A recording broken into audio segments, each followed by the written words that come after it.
دیا voice channel کے پیارے ناظرین، السلام علیکم۔ میرے اسکول کے چوکیدار نے مجھے چھٹی میں روک لیا اور کہا کہ ابھی تمہیں لینے کوئی نہیں آیا ہے، تم سامنے والی کلاس میں جا کر بیٹھ جاؤ۔ پسینے سے میرا برا حال تھا، میرا یونیفارم بھی جسم سے چپک گیا تھا۔ مجھے وہاں بیٹھی کچھ ہی دیر گزری تھی کہ جب اچانک ہی کوئی کلاس میں داخل ہوا اور دروازہ بند کر کے میرا یونیفارم کھینچنے لگا، اور جب میری نظر اس کے چہرے پر پڑی تو میری جان نکل گئی۔ وہ تو اسکول کی چھٹی ہوئے کافی دیر ہو گئی تھی، سبھی بچے تقریباً جا چکے تھے۔ اسکول کی سب استانیاں بھی ایک ایک کر کے چلی گئی تھیں۔ میں بار بار دروازے کی طرف دیکھ رہی تھی، لیکن مجھے لینے ابھی تک کوئی نہیں آیا تھا۔ عموماً میری ماں یا بھائی مجھے لینے آتے تھے۔ دھوپ میں کھڑے کھڑے مجھے چکر آنے لگے تھے۔ میں نے اسکول کے چوکیدار سے پوچھا کہ مجھے لینے کیا کوئی نہیں آیا، کیونکہ اسکول کا دروازہ بند ہوتا تھا اور جس کی گھر سے بھی کوئی آتا تو چوکیدار اسے آواز لگا کر بلاتا۔ کیونکہ اسکول کا دروازہ بند ہوتا تھا اور جس کے بھی گھر سے کوئی آتا تو چوکیدار اسے آواز لگا کر بلاتا۔ چوکیدار نے کہا کہ نہیں، کوئی نہیں آیا۔ یہ علاقے کا ایک چھوٹا سا اسکول تھا جس میں سب علاقے کے بچے ہی آتے تھے۔ میں 9ویں جماعت کی طالبہ تھی، میری عمر 14 سال تھی۔ میں نے ابھی جوانی میں قدم رکھا تھا اور میرا سفید یونیفارم پسینے اور گرمی کی وجہ سے میرے جسم سے چپک کر میرے جسم کو عیاں کر رہا تھا۔ میں پریشان سی کھڑی تھی، سبھی بچے چلے گئے تھے اور میڈم نے چوکیدار کی ذمہ داری پر مجھے چھوڑا اور خود بھی چلی گئیں، انہیں کسی ضروری کام سے جانا تھا۔ میں نے پریشانی سے چوکیدار سے دوبارہ پوچھا کہ مجھے لینے کوئی آیا نہیں کیا، تو اس نے ایک گہری نظر مجھ پر ڈالی اور کہنے لگا کہ تم سامنے والی کلاس میں بیٹھ جاؤ، جیسے ہی کوئی تمہیں لینے آتا ہے میں تمہیں آواز لگا دوں گا۔ میرا بستہ بہت بھاری ہو رہا تھا اور گرمی بھی شدید تھی، اسی لیے میں چوکیدار کی بات مان کر کلاس میں چلی آئی۔ ایک سیٹ پر بستہ رکھ کر میں نے پنکھا چلایا اور آنکھیں بند کر کے بیٹھ گئی۔ کلاس میں نیم تاریکی تھی کیونکہ ساری ہی کھڑکیاں چھٹی ہو جانے کی وجہ سے بند تھیں، بس دروازے سے ہلکی ہلکی روشنی آ رہی تھی۔ تھوڑی ہی دیر میں مجھے نیند لگ گئی۔ آج اسکول میں میرا ٹیسٹ تھا، اس لیے میں رات دیر سے سوئی تھی اور صبح بھی جلدی جاگ گئی تھی۔ اب جب مجھے کچھ سکون ملا تو نیند مہربان ہونے لگی۔ اچانک ہی کمرے کا دروازہ بند ہونے کی آواز پر میری آنکھ کھلی تو کمرے میں کافی اندھیرا ہو چکا تھا، روشنی آنے کا واحد ذریعہ بند ہو گیا تھا۔ مجھے بس کوئی لمبا چوڑا وجود اپنے قریب آتا محسوس ہوا اور میری جان نکلنے لگی۔ میں نے ہکلاتے ہوئے پوچھا کہ کون ہے، لیکن سامنے سے کوئی جواب نہیں آیا۔ کچھ ہی لمحوں میں وہ شخص میرے بہت قریب آ چکا تھا۔ میری حالت ایسی تھی کہ کاٹو تو بدن میں لہو نہیں۔ اس شخص نے آتے ہی میرے یونیفارم کو کھینچنا شروع کر دیا اور میرے گریبان کے بٹن کھولنے لگا۔ میں نے مزاحمت کرنی چاہی تو اس نے میرے چہرے پر ایک تھپڑ مار دیا۔ میں کرسی سے فرش پر منہ کے بل گر پڑی۔ ایک تھپڑ میں ہی میرے سارے کس بل نکل گئے تھے۔ اس شخص نے آگے بڑھ کر مجھے بری طرح کھینچ کر فرش سے اٹھایا اور ٹیبل پر دھکا دے دیا۔ میرے سر سے خون بہنے لگا تھا اور میری گھٹی گھٹی سسکیوں سے کلاس روم گونجنے لگا تھا۔ نہ جانے میری ماں کہاں رہ گئی تھی۔ وہ شخص میرے کان کے قریب جھک کر سرگوشی کرنے لگا کہ اتنا چست یونیفارم پہنتے نہیں گھبراتی ہو تو اب کیوں پریشان ہو رہی ہو؟ پچھلے کتنے دنوں سے میں تمہیں دیکھ دیکھ کر یوں ہی آہیں بھر رہا تھا اور میری قسمت دیکھو، آج تو میرے ہاتھ لگ ہی گئی ہو۔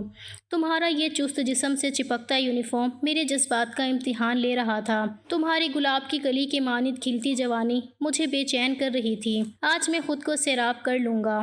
اس شخص کے جملوں نے مجھے ہلا کر رکھ دیا تھا، جو نہ جانے کب سے میری طاق میں تھا۔ میں نے تو کبھی محسوس ہی نہیں کیا تھا کہ میرا یونیفارم بہت چست ہے۔ مجھے تو ایسے ہی کپڑے پسند تھے، اسی لیے میں نے اماں سے لڑ لڑ کر یونیفارم بھی چست سلوایا تھا۔ میں نے اٹھنے کی کوشش کی تو اس نے مجھ پر قابو پا لیا۔ میں نے بہت مشکل سے اس سے التجا کی کہ مجھے چھوڑ دے، مجھ پر رحم کھائے۔ میری بات سنتے ہی اس کا مکروہ کہا سناٹے میں گونج اٹھا۔ تم جب اپنی جوانی کی نمائش کرتی ہو تب تمہیں ہم پر رحم نہیں آتا کہ ہم کس طرح تمہیں دیکھ کر تڑپتے ہیں۔ آج میں تم پر رحم نہیں کھا سکتا۔ میرے اندر ایک طوفان ہے جسے میں نہیں روک سکتا۔ اور اس کے بعد وہ مجھ پر حاوی ہوتا چلا گیا۔ آنے والا ایک لمحہ موت سے بدتر تھا۔ وہ واقعی ایک طوفان تھا جو مجھے ڈبا رہا تھا۔ میرے لیے سانس لینا بھی محال ہو رہا تھا۔ 1 گھنٹے تک وہ میرے ساتھ زیادتی کرتا رہا۔ میرے جسم کا ایسا کوئی حصہ نہیں بچا تھا جہاں اس نے مجھے کوئی نشان نہ دیا ہو۔ اور جب وہ تھک کر پیچھے ہٹا تو اچانک ہی اس کا فون گنگنانے لگا۔ موبائل کی اسکرین کی روشنی جیسے ہی اس کے چہرے پر پڑی تو ادمری حالت میں یہ دیکھ کر میری جان نکل گئی کہ وہ میرے لیے کوئی اجنبی نہیں تھا، بلکہ میں تو اسے اچھے سے جانتی تھی، اس کی بہت عزت کرتی تھی اور اس نے میری عزت کو تار تار کر دیا تھا۔ جانے سے پہلے اس نے اپنے فون سے میری بہت سی نازیبا تصویریں بنائیں اور مجھے دھمکی دی کہ اگر میں نے اپنی زبان کھولی تو وہ بہت آسانی سے میرے گلے میں بدنامی کا توق ڈالے گا۔ میں اپنی جگہ سن ہو گئی تھی، مجھ میں ہلنے کی بھی سکت نہیں رہی تھی۔ میں بہت مشکل سے اپنا حلیہ درست کرتے اٹھی تو اس نے کہا کہ اسکول کی پچھلی گلی والے دروازے سے نکل جاؤ اور بھول جاؤ کہ ایسا بھی کچھ ہوا تھا۔ ہاں، اگر میرا دوبارہ دل چاہے گا تو میں تمہیں بتا دوں گا، اب کہ تم اپنی مرضی سے آنا، ورنہ۔ اس نے مجھے دھمکاتے ہوئے اپنا فون دکھایا تو میں خوف زدہ ہو گئی۔ میں نے اپنا بستہ اٹھایا اور لڑکھڑاتے قدموں سے اسکول کے پچھلے گیٹ سے نکل کر اپنے گھر کے راستے پر چلنے لگی۔ مجھے کچھ بھی دکھائی نہیں دے رہا تھا۔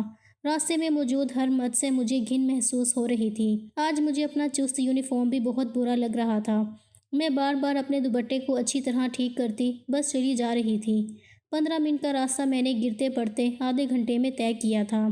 جیسے ہی میں گھر میں داخل ہوئی تو بھابھی مجھے دیکھتے ہی غصہ ہونے لگیں کہ کہاں رہ گئی تھی، اماں کی طبیعت اچانک ہی بگڑ گئی اور تیرا بھائی اسے لے کر ہاسپٹل گیا ہے۔ اسکول کے چوکیدار کو کہہ کر بھی گیا تھا کہ رمشا سے کہو کہ خود ہی گھر آ جائے، لیکن تمہیں تو ہوش نہیں ہے، اماں بیمار ہے اور تمہاری آوارہ گردی چل رہی ہے۔ بھابھی کو میں ایک آنکھ نہ بھاتی تھی، اسی لیے وہ خود ہی مجھ پر برسنے لگیں۔ اماں کی طبیعت کا سن کر میں مزید پریشان ہو گئی تھی۔ اچھی بھلی اماں کو نہ جانے کیا ہو گیا تھا۔ کمرے میں آ کر میں نے کپڑے تبدیل کیے، بھوک تو مٹ چکی تھی۔ میرا جسم شدید دکھ رہا تھا۔ روتے روتے میں بستر پر گر کر سو گئی اور جب آنکھ کھلی تو جو خبر مجھے ملی اس نے میری زندگی بدل دی۔ اماں اب اس دنیا میں نہیں رہی تھی۔ شدید گرمی کے باعث ان کا سانس رک رہا تھا اور جب تک بھائی انہیں لے کر ہاسپٹل پہنچا ان کی طبیعت مزید بگڑ گئی اور شام تک وہ زندگی ہار گئیں۔ میرے لیے آج کا دن کسی قیامت سے کم نہ تھا۔ نہ عزت بچی تھی، نہ ماں۔ میں کہاں جاتی، کس کو اپنا دکھ سناتی۔ میں اماں کے جنازے پر تڑپ تڑپ کر روئی تھی۔ دونوں غموں کے آنسو ایک ساتھ مل کر بہہ رہے تھے اور لوگ مجھے تسلیاں دے رہے تھے۔ ایک درد وہ تھا جو لوگوں کو نظر آ رہا تھا، جبکہ ایک درد میں اپنے اندر ہی اندر جھیل رہی تھی۔ میری ماں کے انتقال کو کچھ ہی دن گزرے تھے کہ جب میری بھابھی نے میرے ساتھ بدترین سلوک شروع کر دیا۔ گھر کے چھوٹے بڑے کام سب مجھ سے کروانے لگیں اور میرا اسکول بھی ختم کروا دیا۔ اسکول ختم ہونے پر تو میں بہت پرسکون تھی۔ اب میں خود اس اسکول میں قدم نہیں رکھنا چاہتی تھی، لیکن میرے سر پر ہر وقت ایک ہی خوف سوار رہتا کہ وہ شخص اگر میری نازیبہ تصاویر کسی کو دکھا دے تو میں کہیں کی نہیں رہوں گی۔ کچھ دن گزرے تھے کہ جب مجھے اپنی طبیعت میں تبدیلی محسوس ہونے لگی اور میری طبیعت بہت زیادہ خراب رہنے لگی اور دھیرے دھیرے مجھے اندازہ ہوا کہ میرے جسم میں تو ایک اور جان پل رہی ہے۔ میری بھابھی کا سلوک تو میرے ساتھ ویسے ہی بہت خراب تھا۔ اگر انہیں اس بارے میں کچھ بھی پتہ چلتا تو وہ میرا حال برا کر دیتی، لیکن یہ بات زیادہ عرصے تک چھپ نہیں سکتی تھی اور میرے ساتھ بھی ایسا ہی ہوا۔ آنے والے تیسرے ہی مہینے میں میری بھابھی کو پتہ چل گیا اور اس کے بعد تو انہوں نے مجھے اتنا مارا کہ میرا پورا جسم نیلو نیل ہو گیا۔ میرا بھائی جو کہ پہلے ہی مجھ سے دور دور رہتا تھا اب تو پوری طرح مجھ سے خائف ہو چکا تھا۔ اٹھتے بیٹھتے مجھے بھابھی تانے مارتی اور کہتی کہ ماں کے مرتے ہی تو نے اپنی اصل حرکتیں دکھانا شروع کر دیں، نہ جانے کس کے ساتھ تیری یاریاں ہیں اور تو کس کس سے ملاقات کرتی ہے۔ وہ بار بار پوچھتی کہ بتا اس بچے کا باپ کون ہے، اور خوف کے مارے ایک لفظ بھی نہ کہہ پاتی، کیونکہ مجھے اچھے سے پتا تھا کہ اگر میں نے اس شخص کا نام لیا تو پھر میں کسی کو منہ دکھانے کے لائق نہیں رہوں گی۔ ایک دن بھابھی کی اماں ہمارے گھر تشریف لائیں تو بھابھی نے انہیں ساری بات بتا دی۔ یہ سن کر نہ جانے انہیں کیا ہوا کہ اچانک سے وہ کہنے لگیں کہ اپنے فواد سے اس کی شادی کر دیتی ہیں۔ فواد کا نام سن کر تو میرے رونگٹے کھڑے ہو گئے۔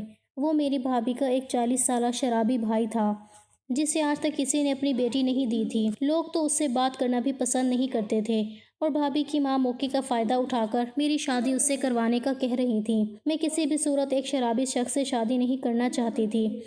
میں نے دبے دبے لفظوں میں جب انکار کرنا چاہا تو میرے بھائی اور بھابھی میرے خلاف کھڑے ہو گئے اور کہنے لگے کہ اگر ایسی بات ہے تو اس شخص کو لے کر جس کا گناہ تو ہمارے سر پر تھوپنے والی ہے۔ بھائی کی بات سن کر میری بولتی بند ہو گئی تھی۔ ایک طرف کنواں تھا تو دوسری طرف کھائی۔ میں روتے دھوتے نہ چاہتے ہوئے بھی فواد سے نکاح کرنے پر مجبور ہو گئی اور یوں میری بھابھی نے میری شادی اپنے 40 سالہ شرابی بھائی سے کروا کر مجھ سے اپنی جان چھڑوا لی۔ سارے محلے والے اس شادی پر حیران تھے کیونکہ میں صرف 14 برس کی تھی اور بھابھی کا بھائی 40 سال کا تھا، اور جب یہی بات لوگوں نے میری بھابھی سے کہی کہ کیوں تم ایک یتیم اور بے سہارا بچیوں پر اتنا بڑا ظلم کر رہی ہو، تو بھابھی نے رو رو کر سب کو میری ماں بننے کی خبر سنائی اور کہا کہ اگر میں نے اس کی ابھی شادی نہ کی تو یہ کیسے بچے کو پیدا کرے گی کہ جس کے باپ کا ہمیں علم ہی نہیں، اور اس کے بعد جو بدنامی ہمیں اٹھانی پڑے گی اس کا کوئی تصور بھی نہیں کر سکتا۔ یہ سن کر تو محلے والوں نے بھی اپنے کانوں کو ہاتھ لگا لیا کہ ماں کے مرتے ہی میں نے کیسا چاند چڑھایا ہے۔ وہ لوگ جو کل تک مجھ سے ہمدردی کر رہے تھے اب مجھ پر تھوکنے لگے تھے۔ سادگی سے میرا نکاح کروا دیا گیا تھا اور میں رخصت ہو کر فواد کے گھر آ گئی۔ فواد کے کمرے میں بیٹھے ابھی مجھے زیادہ دیر نہیں گزری تھی کہ وہ کسی کھلے سانڈ کی طرح کمرے میں داخل ہوا اور آتے ہی دروازے کی کنڈی لگا لی۔ وہ آج بھی پوری طرح نشے کی حالت میں تھا۔ آتے ہی اس نے میرے ساتھ ایسے ہی کرنا شروع کر دیا جیسا کہ میں ایک بار پہلے بھی بھگت چکی تھی، لیکن اس بار تو میرے وجود میں ایک اور جان نکل رہی تھی اور میری حالت بہت خراب ہو رہی تھی۔ لیکن فواد کسی طرح رکنے کو تیار نہیں تھا۔ اس کے اندر کا جنون بڑھتا جا رہا تھا اور وہ نشے کی حالت میں بری طرح میرے جسم کو نوچ رہا تھا۔ میں نے جو کپڑے پہن رکھے تھے وہ پھٹ گئے تھے۔ فواد کا بس نہیں چل رہا تھا کہ وہ کسی بھی طرح اپنی پیاس بجھا لے اور اسی وجہ سے وہ میرے جذبات کو بری طرح روندتا جا رہا تھا۔ 14 سال کی عمر میں مجھ پر یہ قیامت دوسری بار ٹوٹ رہی تھی، لیکن مجھے نہیں معلوم تھا کہ اب ہر رات ہی میرے ساتھ ایسا ہونے والا ہے۔ فواد کی ماں سارا دن مجھ سے گھر کا کام کرواتی اور فواد ساری رات شراب کے نشے میں مجھ پر کسی طوفان کی طرح بپا رہتا۔ میری حالت دن بدن خراب ہوتی جا رہی تھی، لیکن کسی کو میری پرواہ نہیں تھی۔ فواد کی ماں کو ایک مفت کی نوکرانی مل گئی تھی اور اس کے بیٹے کو اپنے جذبات کی تسکین کا سامان مل گیا تھا۔ میں ایک جیتی جاگتی لاش بن چکی تھی۔ سارا وقت میں گمسم سے گھر کے کام کرتی اور ساری رات بستر پر پڑی اذیت برداشت کرتی رہتی۔ جب صبح کو فواد مجھے چھوڑ کر جاتا تو مجھے لگتا تھا کہ جیسے مجھے ایک دفعہ پھر مرنے کے لیے زندگی مل گئی ہے۔ میرے حالات دن بدن خراب ہوتے جا رہے تھے۔ ایک روز فواد کی ماں مجھے سبزی لینے کے لیے بازار بھیج دیا کیونکہ ان کی طبیعت ٹھیک نہیں تھی۔ وہ دن شاید میری زندگی کا ایک اور منحوس دن تھا اور ابھی میری آزمائش ختم نہیں ہونے والی تھی۔ جیسے ہی میں بازار سے سبزی لے کر سڑک پار کرنے لگی تو ایک گاڑی میرے آگے آ کر رکی اور شیشے کے اندر مجھے جو چہرہ دکھائی دیا میں سانس لینا بھول گئی۔ یہیں سے تو میری بربادی کا سفر شروع ہوا تھا۔ اس شخص نے شیشے میں سے اشارہ کرتے ہوئے مجھے گاڑی میں بیٹھنے کا کہا۔ میں نے جیسے ہی انکار کیا تو وہ اپنا موبائل فون اٹھا کر لہرانے لگا۔ میں اس کی دھمکی کو بہت اچھے سے سمجھتی تھی، اسی لیے مجبوراً اس کی گاڑی میں جا بیٹھی۔ وہ تیزی سے گاڑی چلاتے ہوئے ایک سنسان جگہ پر پہنچ گیا اور گاڑی روک کر میری طرف دیکھنے لگا۔ اس کا تو کچھ بھی نہیں بگڑا تھا اور آج بھی پہلے ہی جیسا لمبا چوڑا اور وجیحہ مرد تھا، لیکن میرا سب کچھ ختم ہو گیا تھا۔ مجھے دیکھ کر وہ کہنے لگا کہ تم تو بالکل مرجھا کر رہ گئی ہو۔ میں نے اسے بتایا کہ میں اس کے بچے کی ماں بننے والی ہوں۔ یہ سن کر وہ زور سے ہنسنے لگا اور اس نے ایک ایسی بات کہی کہ جسے سن کر میرے قدموں تلے زمین نکل گئی۔ وہ کہنے لگا کہ اپنے شرابی شوہر کا انعام میرے سر پر ڈالنے کی کوشش نہ کرو۔ میں بہت اچھے سے جانتا ہوں کہ تمہاری ماں کا انتقال ہونے کے بعد تمہاری شادی تمہاری بھابھی نے اپنے شرابی بھائی سے کروا دی اور اب تم اس سے جان چھڑوانے کے لیے اس کی اولاد کو میرے سر ڈالنا چاہتی ہو۔ میری حیرت کی انتہا نہ رہی تھی کہ وہ شخص تو ہر ایک بات سے واقف تھا۔ میں نے روتے ہوئے اسے کہا کہ یہ بچہ تمہارا ہی ہے۔ وہ کہنے لگا کہ ایسے کسی بچے سے کوئی غرض نہیں، وہ مجھے یہاں اس لیے نہیں لایا کہ میری دکھی داستان سنے۔ اس نے اپنا ہاتھ بڑھا کر میرے دوپٹے کو گاڑی کی پچھلی سیٹ پر ڈالا اور کہنے لگا کہ بہت عرصے بعد تم ملی ہو۔ میں نے بہت سی لڑکیوں کے ساتھ اپنی پیاس بجھائی ہے، لیکن تم جیسی حسینہ آج تک نہیں دیکھی۔ تمہارے نرم و نازک وجود کی تصاویر سے ہر رات میں آگ میں جلتا رہا ہوں۔ اب اتنے عرصے بعد مجھے دوبارہ سے اپنی پیاس بجھانے کا موقع ملا ہے۔ میں نے اس سے التجا کی کہ میری حالت تو پہلے ہی بہت خراب ہے، اب وہ میرے ساتھ دوبارہ کوئی زیادتی نہ کرے اور میں جیسی زندگی گزار رہی ہوں مجھے گزارنے دے۔ لیکن اس نے میری ایک نہ سنی اور ایک دفعہ پھر میں اس کے ہاتھوں پامال ہونے لگی۔ اس سنسان جگہ پر ہمارے علاوہ کوئی نہیں تھا۔ اس نے گاڑی میں ہی میرے ساتھ وہ سب کچھ کیا جو میری برداشت سے باہر تھا۔ میرے جسم پر پڑے زخموں کے نشانات دیکھ کر وہ ہنسنے لگا اور کہنے لگا کہ تمہارا شرابی شوہر بہت اچھے سے تمہاری پیاس بجھاتا ہے، اسی لیے شاید تمہیں میری یاد نہیں آتی، لیکن میری بیوی تو مجھے خوش نہیں کر پاتی، اسی لیے میں ہر روز تمہیں یاد کرتا ہوں۔ مجھے زندگی موت سے بدتر لگ رہی تھی کہ جب اس کی ہوس پوری ہو گئی تو مجھے چھوڑتے ہوئے اس نے کہا کہ وہ روز مجھ سے ملنا چاہتا ہے اور اگر میں نہ آئی تو میرے شوہر کو میری ساری تصاویر دے دے گا۔ اس نے مجھے ایک فلیٹ کا پتہ دیا جو ہمارے گھر سے بہت قریب ہی تھا اور کہنے لگا کہ روز سبزی لینے کے بعد مجھ سے ملنے آ جایا کرو۔ میں بنا کچھ کہے روتی رہی تھی۔ میرے سر پر نہ باپ کا سایہ تھا نہ ماں کا۔ بھائی بھابھی نے پلٹ کر مجھے نہیں پوچھا تھا۔ شوہر میرا شرابی تھا۔ ساس کے لیے میں ایک مفت کی نوکرانی تھی۔ میں جاتی بھی تو کہاں جاتی۔ میری ساس کافی بیمار ہو گئی تھی، اسی لیے اب روز سبزی لینے میں ہی جاتی اور مجبوراً مجھے اس فلیٹ تک بھی جانا پڑتا۔ میری زندگی میں دکھوں کا ایک نیا باب شروع ہو چکا تھا۔ اب میں 15 سال کی ہونے والی تھی۔ ایک دن فواد اپنا موبائل فون گھر پر ہی بھول کر چلا گیا اور میرے دماغ نے اچانک ہی کام کرنا شروع کیا۔ آخر کب تک میں یہ سب ظلم بھگت سکتی تھی؟ یہی سوچ کر جب میں سبزی لینے نکلی تو فواد کا فون بھی ساتھ لے کر نکلی۔ فواد تو صبح ہوتے ہی گھر سے چلا جاتا اور رات کو نشے کی حالت میں ہی واپس آتا تھا۔ میرے پاس کھونے کے لیے کچھ نہیں بچا تھا، اس لیے میں نے اتنا بڑا قدم اٹھایا، اور جب میں اس شخص کے پاس فلیٹ میں پہنچی تو میں نے اس کی اپنے ساتھ ہی بہت سی ویڈیوز خاموشی سے بنا لی، اور جب میں وہاں سے نکلی تو اپنے گھر آنے کی بجائے اس شخص کے گھر پہنچ گئی۔ اس کے چوکیدار نے مجھے اندر جانے کی اجازت دے دی اور میں ڈرائنگ روم میں بیٹھی اس کی بیوی کا انتظار کرنے لگی۔ جیسے ہی اس کی بیوی کمرے میں داخل ہوئی تو مجھے دیکھ کر حیران رہ گئی اور میرے گلے لگ کر کہنے لگی کہ رمشا، تم اتنے عرصے سے کہاں تھی؟ تم جیسی ذہین اور قابل طالبہ کو کھو کر مجھے بہت افسوس ہوا تھا۔ اپنی ماں کے انتقال کے بعد تم نے اچانک ہی اسکول چھوڑ دیا، اور اس کے بعد مجھے اچانک ہی پتہ چلا کہ تمہاری شادی ہو گئی ہے۔ تمہاری بھابھی نے تمہارے ساتھ بہت ظلم کیا۔ میڈم کے گلے لگ کر میں بھی رو پڑی تھی۔ کئی مہینوں کی اذیت آنسوؤں کے ذریعے نکل رہی تھی۔ میں نے میڈم سے کہا کہ مجھ پر ظلم میری بھابھی نے نہیں بلکہ سر نے کیا ہے۔ میڈم میری بات سن کر ہکا بکا رہ گئی کہ میں کیا کہہ رہی ہوں۔ میں نے میڈم کو بتانا شروع کیا کہ جب میری ماں مجھے لینے کے لیے نہ پہنچی تو چوکیدار نے مجھے انتظار کرنے کو کہا۔ اس دن آپ کو جلدی تھی اور آپ بھی اسکول سے نکل گئیں، اور آپ کے پیچھے ہی سر کو بھی اسکول سے جانا تھا، لیکن وہ اسکول سے جانے کی بجائے چوکیدار کے پاس گئے اور کہنے لگے کہ تم چلے جاؤ، رمشا کو میں اس کی ماں کے ساتھ بھیج کر گھر چلا جاؤں گا۔ چوکیدار نے جب سر کو بتایا کہ رمشا کے بھائی نے کہا ہے کہ اسے اکیلے ہی گھر بھیج دیں کیونکہ اس کی ماں کی حالت بگڑ گئی ہے اور اس کا بھائی انہیں ہسپتال لے کر جا رہا ہے، تو سر نے یہ کہہ کر چوکیدار کو بھیج دیا کہ وہ مجھے بتا دیں گے، اور چوکیدار کے جانے کے بعد اسکول کا دروازہ بند کر کے وہ کلاس روم میں چلی آئے کیونکہ انہیں اچھے سے پتا تھا کہ اب مجھے لینے کے لیے کوئی نہیں آنے والا ہے۔ اس کے بعد مجھ پر گزرا ایک ایک لمحہ میں نے میڈم کے سامنے بیان کیا۔ میڈم کی حالت دیکھنے لائق ہو چکی تھی۔ وہ سوچ بھی نہیں سکتی تھی کہ ان کا شوہر اس حد تک گر بھی سکتا ہے۔ انہیں میری باتوں پر یقین نہیں آ رہا تھا، لیکن اسی وقت میں نے انہیں ساری بات پوری طرح بتا دی اور یہ بھی بتا دیا کہ وہ ابھی تک میرے ساتھ کس طرح کا سلوک کر رہے ہیں۔ ثبوت کے طور پر میں نے اپنے موبائل میں بنی ہوئی ویڈیو ان کو دکھا دی تو وہ کانپ کر رہ گئیں۔ انہیں میری باتوں پر یقین آنے لگا تھا کہ اسی وقت سر بھی گھر میں تشریف لے آئے اور مجھے دیکھ کر حیران رہ گئے، اور پھر اپنی بیوی سے کہنے لگے کہ اس لڑکی کی باتوں کا بھروسہ نہ کرنا، یہ میرے خلاف تم سے جھوٹ بولنے آئی ہے۔ لیکن میڈم جان گئی تھی کہ ان کے شوہر کے دل میں چور ہے، کیونکہ پچھلے کچھ عرصے سے کافی لڑکیوں نے اس طرح کی شکایات درج کرائی تھیں کہ کوئی شخص انہیں ہراساں کر رہا ہے، لیکن کسی میں بھی اتنی ہمت نہیں ہوئی تھی کہ وہ سر کا نام لیتی۔ میرے پاس تو اب کھونے کے لیے کچھ بچا ہی نہیں تھا، اسی لیے میں نے بنا ڈرے سب کچھ میڈم کے آگے بیان کر دیا تھا۔ میں نے انہیں یہ بھی بتا دیا تھا کہ میں سر کے بچے کی ماں بننے والی ہوں اور وہ چاہیں تو ٹیسٹ کروا کر میری بات کا یقین کر لیں۔ میڈم کو تو ویسے ہی میری باتوں کا یقین ہو چکا تھا۔ انہوں نے اپنے شوہر کے منہ پر ایک زوردار تھپڑ رسید کیا اور کہنے لگی کہ میرے ٹکڑوں پر پلنے والے تم ایک ناکام شخص ہو جو ہمیشہ میرے پیچھے چھپتا رہا اور میں تمہیں پالتی رہی، اور تم نے میرے ساتھ ہی ایسا دھوکہ کیا۔ تم آستین کا سانپ نکلے۔ تم نے میرے ہی اسکول میں پڑھنے والی معصوم بچیوں کی زندگیوں کو داؤ پر لگا دیا۔